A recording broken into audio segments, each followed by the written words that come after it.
Assalamualaikum warahmatullahi wabarakatuh.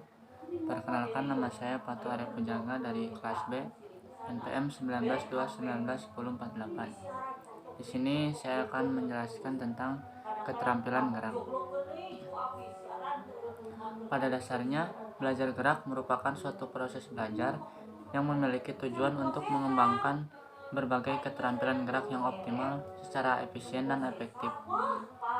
Seiring dengan itu, belajar gerak merupakan suatu rangkaian asosiasi latihan atau pengalaman yang dapat mengubah kemampuan gerak ke arah kinerja keterampilan gerak tertentu. Sehubungan dengan hal tersebut, perubahan keterampilan gerak dalam belajar merupakan indikasi terjadinya proses belajar gerak yang dilakukan oleh seseorang. Dengan demikian, keterampilan gerak yang diperoleh bukan hanya dipengaruhi oleh faktor kematangan gerak, melainkan juga oleh faktor proses belajar gerak.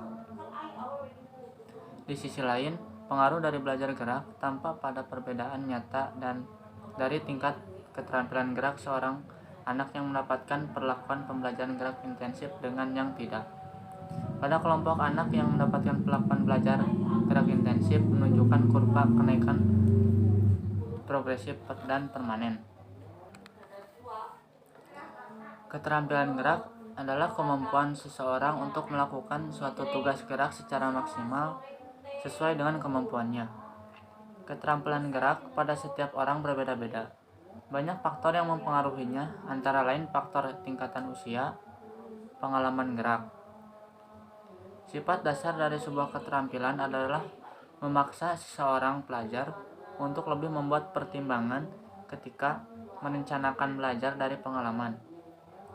Untuk membantu praktisi memahami sifat dasar dari keterampilan gerak, beberapa sistem klasifikasi atau taksonomi telah mengembangkan keterampilan gerak dari beberapa unsur umum.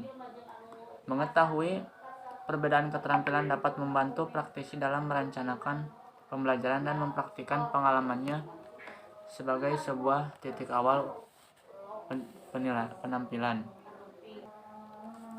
Belajar gerak merupakan belajar suatu proses yang dilibatkan dalam melakukan gerak dan penyaringan atau seleksi suatu keterampilan motorik tentang apa yang menjadi penghambat gerak tersebut.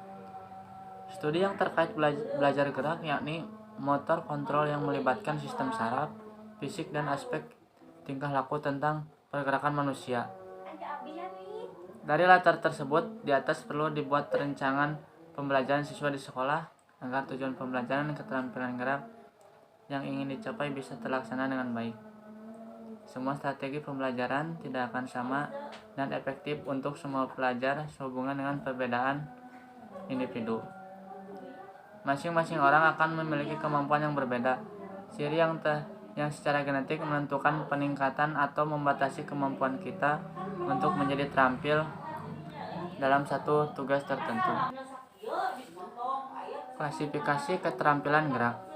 Keterampilan gerak adalah kemampuan untuk melakukan gerak secara efektif dan efisien. Keterampilan gerak merupakan perwujudan dari kualitas koordinasi dan kontrol tubuh dalam melakukan gerakan. Keterampilan gerak diperoleh melalui proses belajar, yaitu dengan cara memahami gerakan dan melakukan gerak berulang-ulang dengan kesadaran pikiran kebenaran tindaknya gerak yang dilakukan.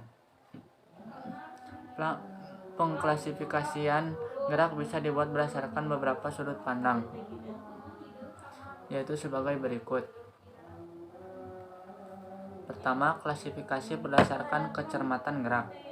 Keterampilan gerak bisa dikaji berdasarkan kecermatan pelaksanaan gerak. Kecermatan pelaksanaan gerak bisa ditentukan antara lain oleh jenis otot-otot besar dan ada yang melibatkan otot-otot halus. Berdasarkan kecermatan gerakan atau jenis otot-otot yang terlibat keterampilan gerak bisa dikategorikan menjadi dua, yaitu keterampilan gerak agal. Keterampilan gerak agal adalah gerakan yang di dalam pelaksanaannya melibatkan otot besar sebagai basis utama gerakan.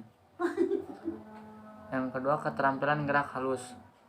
Keterampilan gerak halus adalah gerakan yang pelaksanaannya melibatkan otot-otot halus sebagai basis utama gerakan, sebagai contoh menggambar, mewarnai, dan menulis agar tegak tersambung. Yang kedua, klasifikasi berdasarkan perbedaan titik awal. Apabila diperlukan, gerak keterampilan ada yang dengan mudah bisa diketahui bagian awal dan akhir dari gerakannya. Tetapi ada juga yang sukar untuk diketahui. Dengan karakteristik seperti itu, keterampilan gerak bisa dibagi menjadi 3 kategori, yaitu keterampilan gerak distrik. Keterampilan gerak distrik yaitu keterampilan gerak di mana dalam pelaksanaannya bisa dibedakan secara jelas titik awal dan titik akhir gerakan. Selanjutnya, keterampilan gerak serial. Keterampilan gerak diskret yang dilakukan beberapa kali secara berkelanjutan. Keterampilan gerak kontinu. Keterampilan gerak yang tidak dengan mudah ditandai titik awal dan titik akhir dari gerakannya. Biasanya dipengaruhi oleh si pelaku dan stimulus eksternal dibanding dengan pengaruh bentuk gerakannya sendiri. 3. Klasifikasi berdasarkan stabilitas lingkungan. Di dalam melakukan suatu gerakan keterampilan, ada kalanya pelaku menghadapi kondisi lingkungan yang tidak berubah dan ada kalanya berubah-ubah. Berdasarkan keadaan kondisi lingkungan seperti itu, gerakan keterampilan bisa dikategorikan menjadi 2.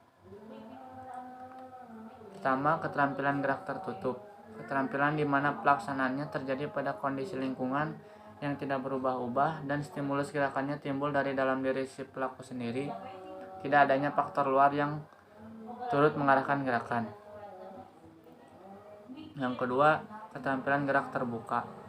Keterampilan gerak di mana dalam pelaksanaannya terjadi pada kondisi lingkungan yang berubah-ubah dan pelaku bergerak menyesuaikan dengan stimulus yang timbul dari lingkungannya.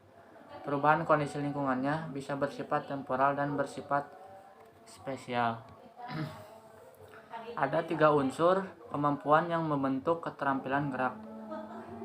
Pertama, unsur kemampuan fisik, yang di dalamnya mencakup kecepatan reaksi, kekuatan, ketahanan, kecepatan, fleksibilitas, dan ketajaman indera. Yang kedua, unsur kemampuan mental, kemampuan memahami gerakan yang akan dilakukan, kecepatan memahami stimulus, kecepatan membuat keputusan, kemampuan memahami hubungan spesial, kemampuan menilai objek yang bergerak, kemampuan menilai irama, dan kemampuan mengingat gerakan lampau.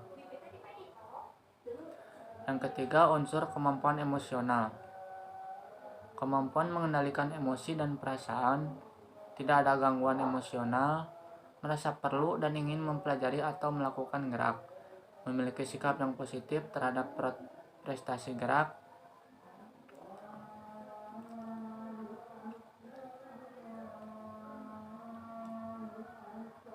Sekian yang dapat saya sampaikan. Wassalamualaikum warahmatullahi wabarakatuh.